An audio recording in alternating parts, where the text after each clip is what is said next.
berada di tengah-tengah orang awam. Jadi ini baik ketika dalam suatu majelis taklim misalnya, ataupun dalam pergaulan.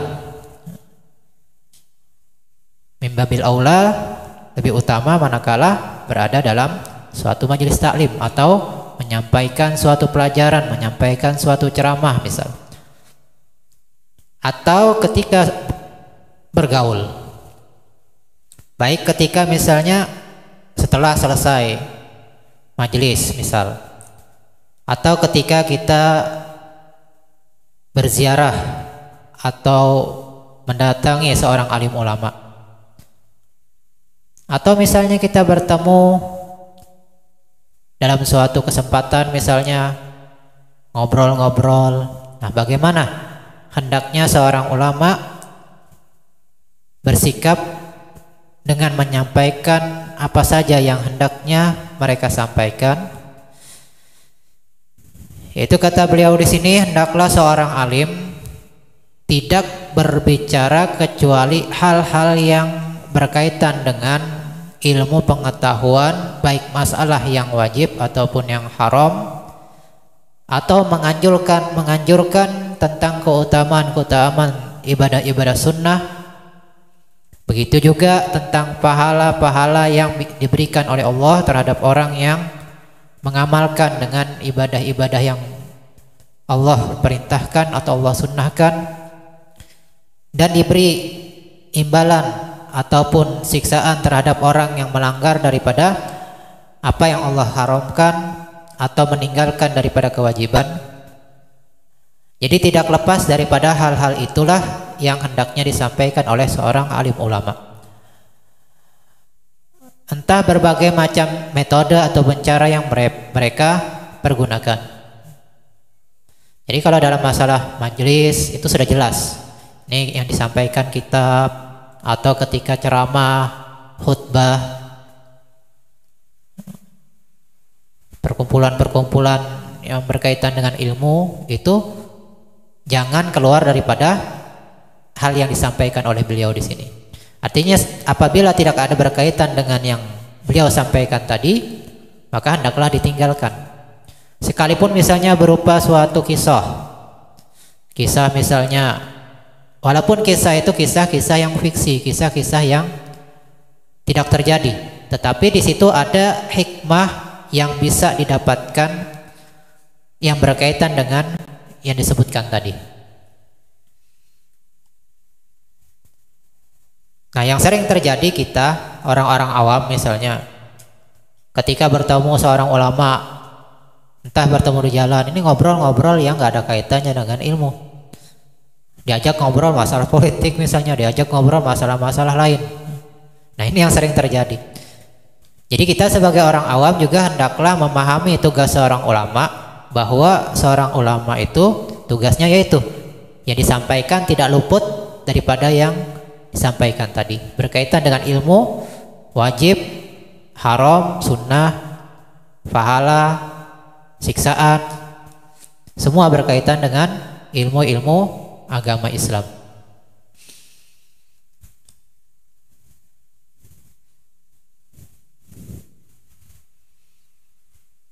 Jadi nggak ada yang keluar daripada hal tersebut. Sekalipun itu tadi berkaitan misalnya dengan kisah, entah itu kisah fiksi atau kisah-kisah yang nggak ada kaitannya misalnya, atau misalnya sinetron dikisahkan, tapi ada hikmah yang mau disampaikan oleh si ulama tadi. Kadang-kadang si ulama misalnya punya metode, oh ini awam, masyarakat awam sekarang sedang gandrung apa nih, sedang hobi nonton apa misalnya. Nah, di situ beliau sampaikan suatu hal, entah kisah misalnya, yang membimbing pikiran orang awam tadi untuk bisa nyambung kepada apa yang beliau sampaikan yang berkaitan dengan masalah agama.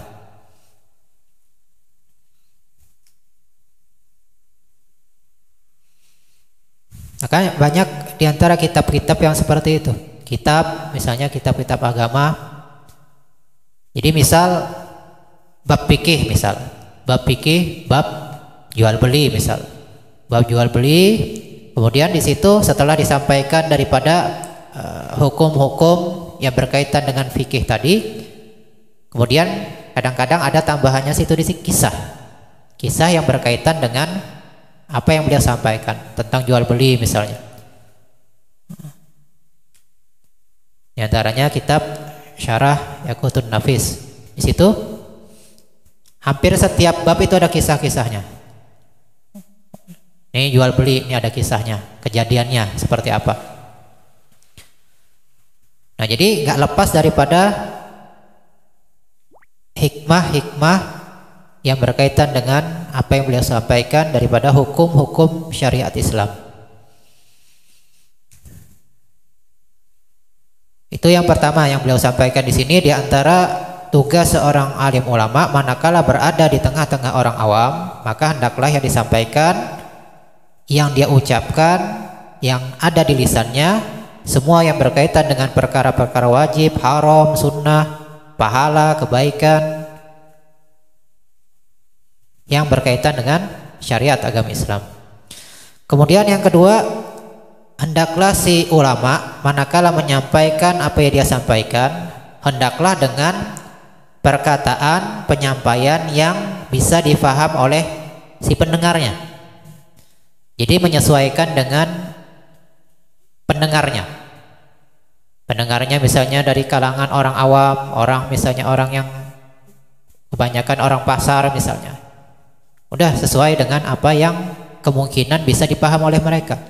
Kalangan ibu-ibu misalnya bagaimana prakteknya, dengan orang-orang akademisi misalnya bagaimana menyampaikannya, apa yang bisa mereka paham. Kalau misalnya dengan santri beda cara nyampaikannya. Oh, ini santri, ini orang awam, ini orang mu'allaf misalnya. Nah, jadi menyesuaikan dengan pendengar yang kira-kira bisa dipaham oleh yang mendengarkan apa yang beliau sampaikan. Itu yang kedua. Kemudian tugas yang ketiga, bahwa hendaklah si ulama tadi manakala dia selesai daripada membahas apa yang dia sampaikan, diusahakan untuk memberi kesempatan kepada pendengar untuk menyampaikan pertanyaan. Ini apa yang kemungkinan bisa ditanyakan misalnya. Ada yang kurang paham misalnya. Nah, itu suatu yang dianjurkan daripada ulama. Jadi minta kepada si pendengar untuk ada yang ditanyakan daripada apa yang sudah sampaikan, supaya si ulama ini bisa paham bahwa orang yang mendengarkan yang beliau sampaikan tadi, apakah mereka sudah paham dengan apa yang disampaikan beliau.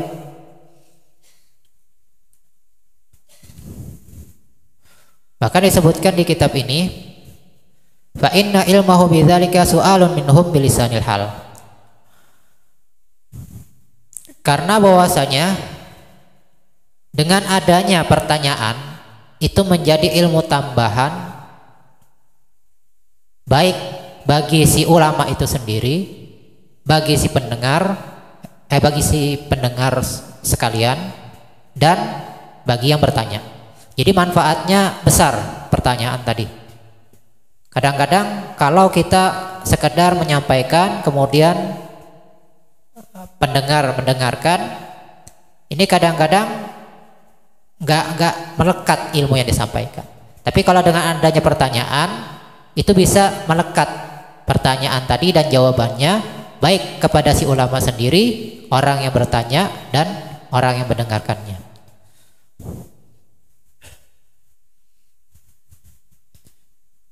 Nah, itu 3 tugas yang hendaklah dikerjakan oleh si alim ulama. Kemudian beliau menyatakan di sini tentang alasan-alasan kenapa hendaklah seperti itu. Jadi 3 tugas ini kenapa menjadi tugas ulama? Nah, beliau menyampaikan alasannya. Di antara alasannya bahwa orang awam itu sangat membutuhkan apa yang beliau sampaikan daripada pelajaran-pelajaran atau ilmu-ilmu agama yang wajib dan haram, karena itu berkaitan dengan ruang lingkup keseharian orang-orang awam, supaya bisa terhindar daripada yang diharamkan, supaya terhindar daripada meninggalkan kewajiban. Itu alasan yang pertama, karena sangat diperlukan.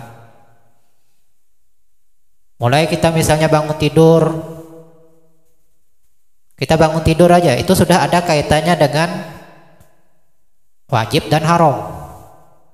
Apa kewajiban kita setelah bangun tidur misalnya waktu subuh? Itu diantaranya salat subuh. Yang berkaitan dengan yang haram-haram misalnya apa? Misalnya apa yang haram dikerjakan ketika misalnya ketika kita sholat subuh, apa yang dihindari misalnya supaya sholat kita bisa dihukumkan sah. Nah, semua berkaitan dengan keseharian kita, mulai bangun tidur sampai bahkan ketika tidur, ketika kita mau tidur, itu semua berkaitan dengan halal haram. Maka itu sangat dibutuhkan oleh manusia secara umum dan terutama bagi orang-orang yang beriman. Ketika mau mencari penghasilan, cari rezeki, nah ini berkaitan dengan halal haram, kewajiban, semua berkaitan. Jadi sangat diperlukan. Kemudian alasan yang kedua,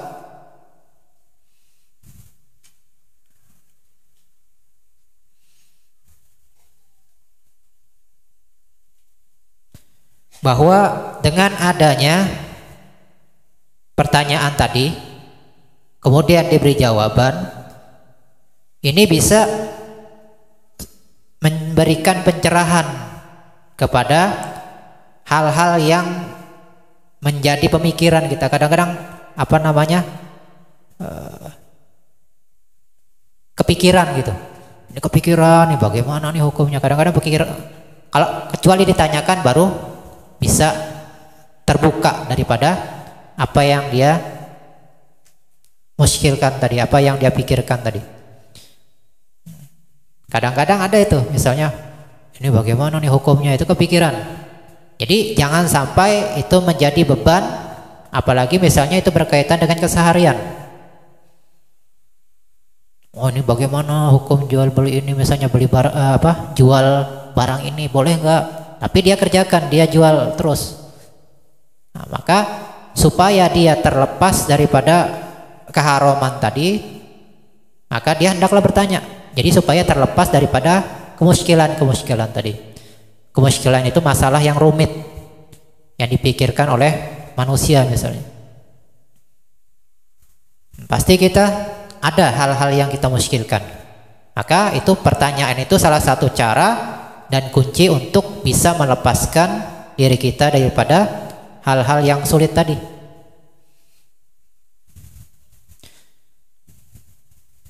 Kemudian beliau tambah lagi bahwa kebanyakan orang awam,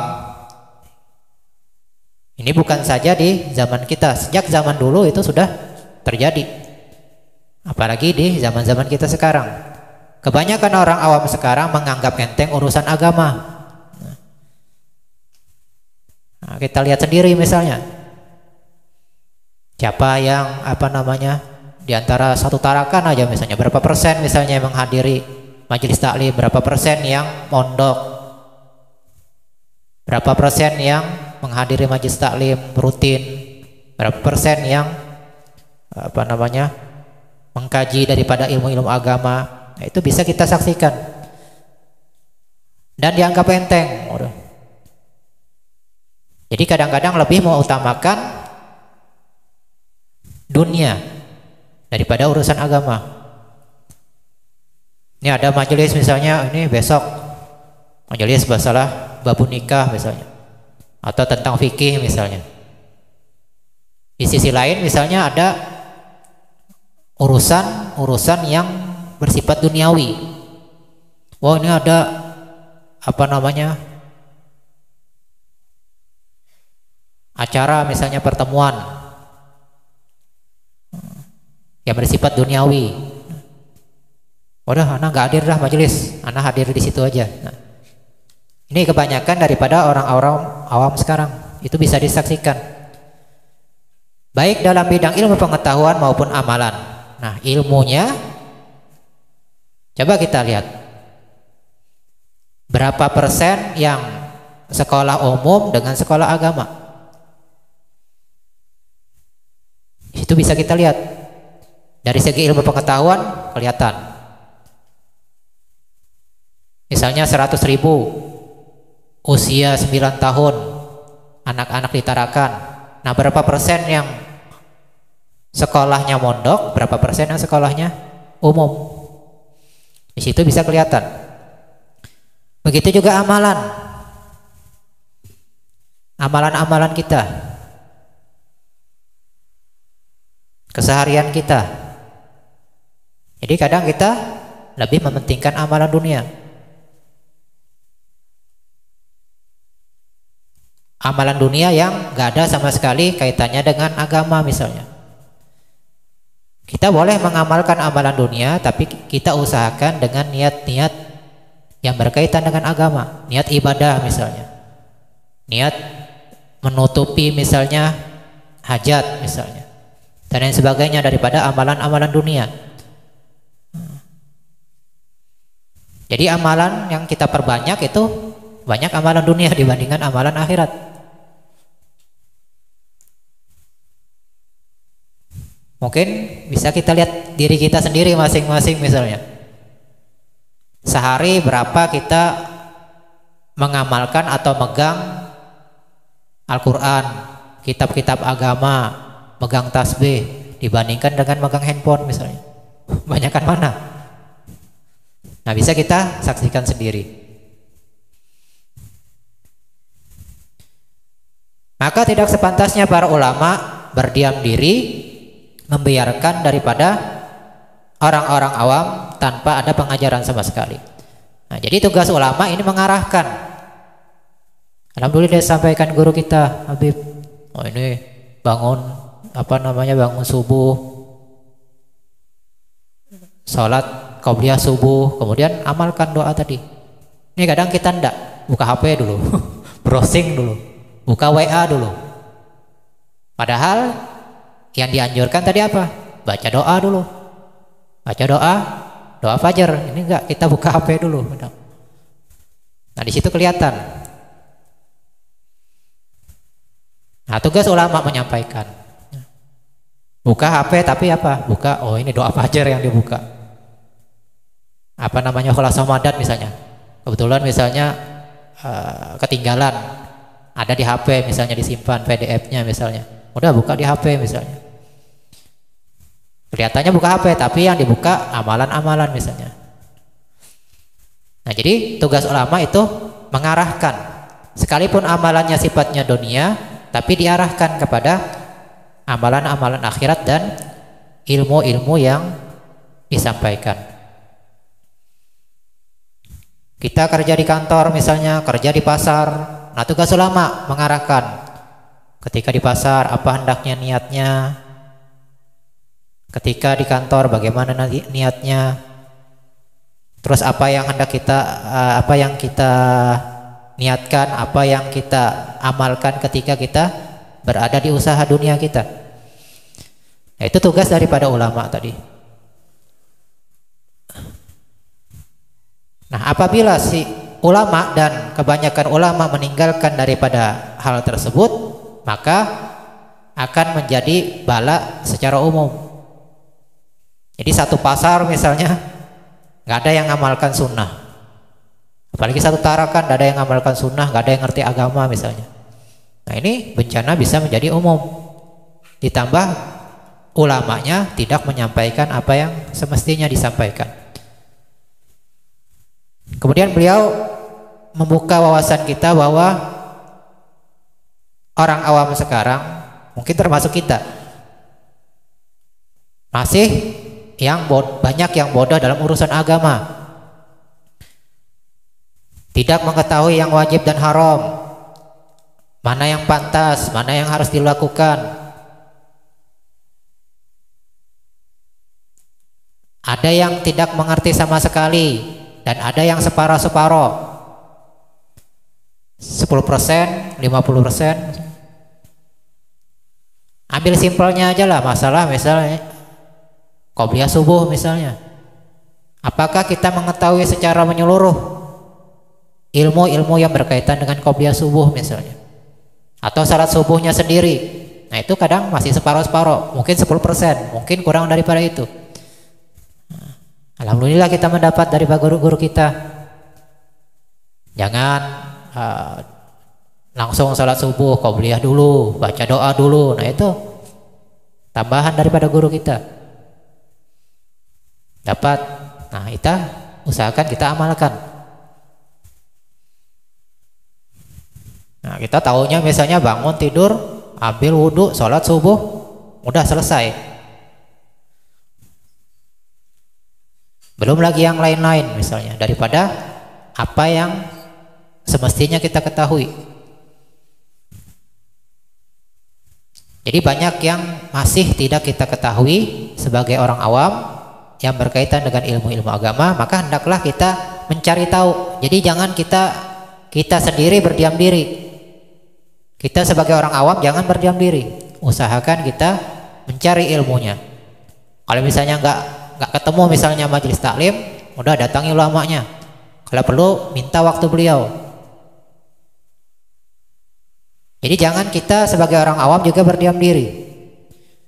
Jadi kita usahakan untuk mencari tahu apa yang semestinya kita tahu.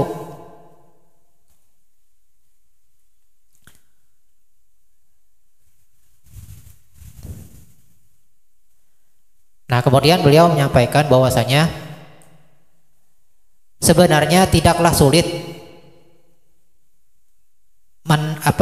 memutarbalikkan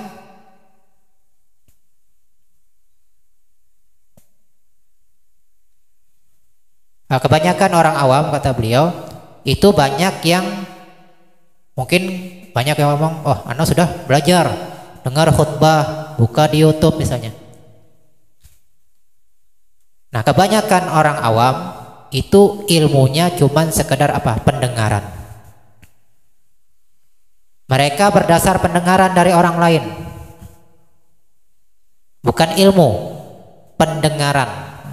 Sedangkan kita disuruh menuntut ilmu, bukan mendengar. Nah di sini beliau mengatakan, maka Anda akan mendapatkan pengetahuan mereka berdasar pendengaran dari orang lain. Jadi sekedar pendengaran, bukan hasil mengkaji ilmunya. Oh, Anda dengar dari guru caranya gini. Kalau mendengar bisa salah, maka kita usahakan untuk menuntut ilmunya. Sering terjadi itu, dan kisah-kisah daripada guru-guru kita banyak. Ilmu sekedar pendengaran, akhirnya bisa salah. Misal yang sering kita kisahkan ataupun guru kita kisahkan, dengar, apalagi waktu dengar majelis nih, majelis bab fikih, bab tentang sholat misalnya, dengar. Jadi dengar ya, ditambah lagi sambil ngantuk.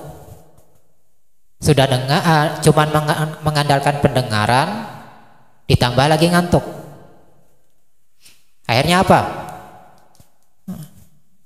Di antara teks atau tulisan di kitab fikihnya itu,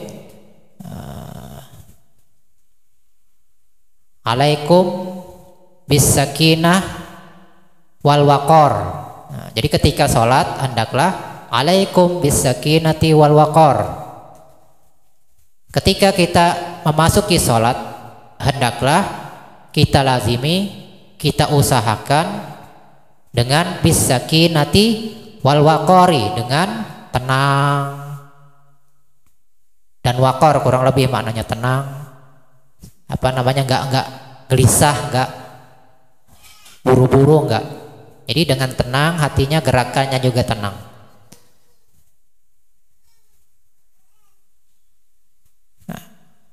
Kemudian orang ini salah dengar.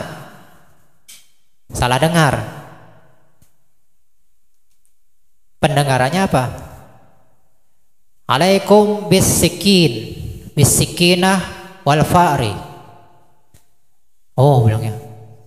Berarti ketika kita sholat, besoknya apa dia? Datang ke masjid, bawa pisau dan bawa bangkai tikus. Oh, kenapa ente sholat gini? Oh, ente tidak dengar ya kemarin pengajian. Alaikum bisikinah wal fa'ri. Maka sholat dengan membawa pisau dan tikus, bangkai tikus. Karena salah dengar.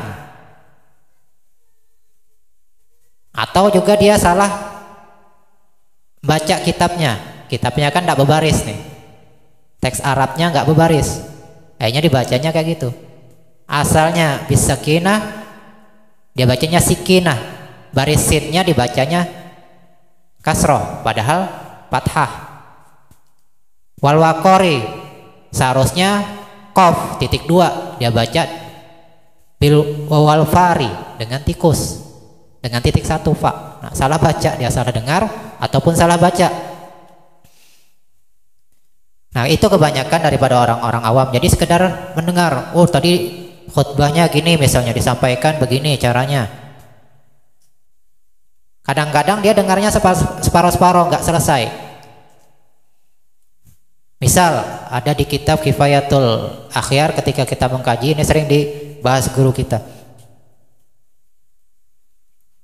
Ketika orang awam ini dengar pengajian, jadi menghadir pengajian bab nikah.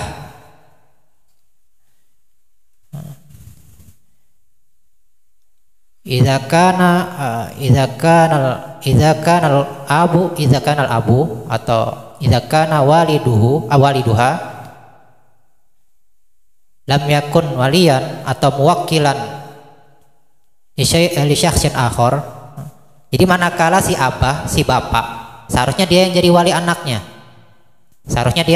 anaknya. Kemudian dia wakilkan kepada orang lain. Dia wakilkan kepada penghulu misalnya orang KUA misalnya, atau dia wakilkan kepada seorang ulama misalnya. Kemudian ibarat di kitab situ setelah itu, apabila si bapak menyerahkan mewakilkan perwaliannya kepada orang lain, kemudian dia menghadiri daripada akad nikah tadi, maka tidak sah nikahnya.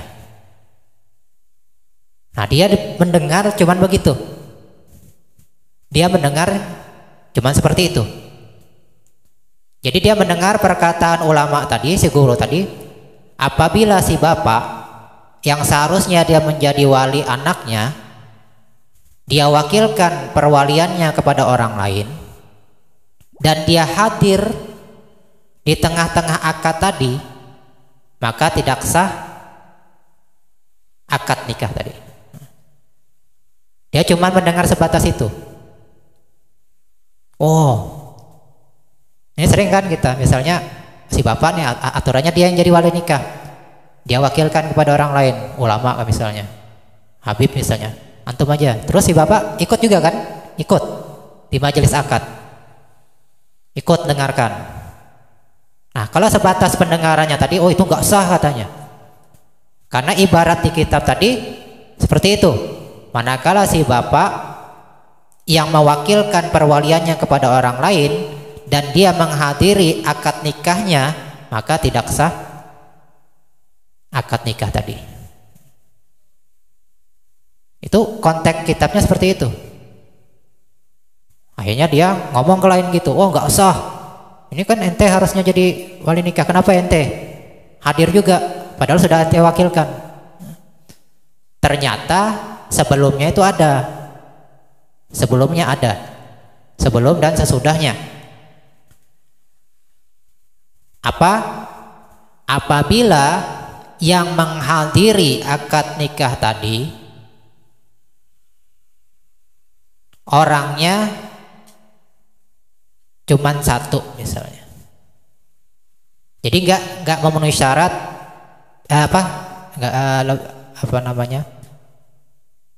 kurang lebih dari 2. Jadi saksinya kan ada saksi-saksi. Nah, jadi otomatis apa? Satu yang menghadiri tadi cuman 1 atau 2? 1. Jadi kalau 1 otomatis si bapak hadir, dia jadi saksi lagi, ya kan? Kan saksinya harus 2 kan? Saksi kan 2. Syarat nikah itu dengan 2 orang saksi. Nah ternyata yang menghadiri akad nikah tadi selain si yang mau ijab dan mengkabul cuman ada 1, maka datang si bapak tadi yang mewakilkan. Akhirnya dia jadi saksi nikah juga, maka tidak sah. Nah itu yang dimaksud tadi. Jadi kalau seandainya banyak orangnya, ada saksi nikahnya sudah 2 terpenuhi, si bapak nimbrung ikut di akad nikah, maka nggak apa-apa. Jadi yang nggak sah tadi kalau misalnya yang menjadi saksi cuma baru 1 orang, datang si bapak ngikut lagi, maka dia jadi saksi kedua, maka nggak sah akad nikahnya karena kurang saksinya tadi. Yang seharusnya dia jadi wali kok jadi saksi. Jadi gara-gara tadi, jadi nggak bisa dipaham seperti itu tadi. Ini banyak terjadi kejadian seperti ini. Jadi gara-gara dengarnya nggak lengkap. Itu banyak terjadi, yang mana kebanyakan orang awam sekarang cuma modal pendengaran. Buka di YouTube pengajian, oh ini hukumnya seperti ini. Ternyata dia dengarnya cuma sedikit, padahal sebelum-belumnya apa yang dibahas misalnya.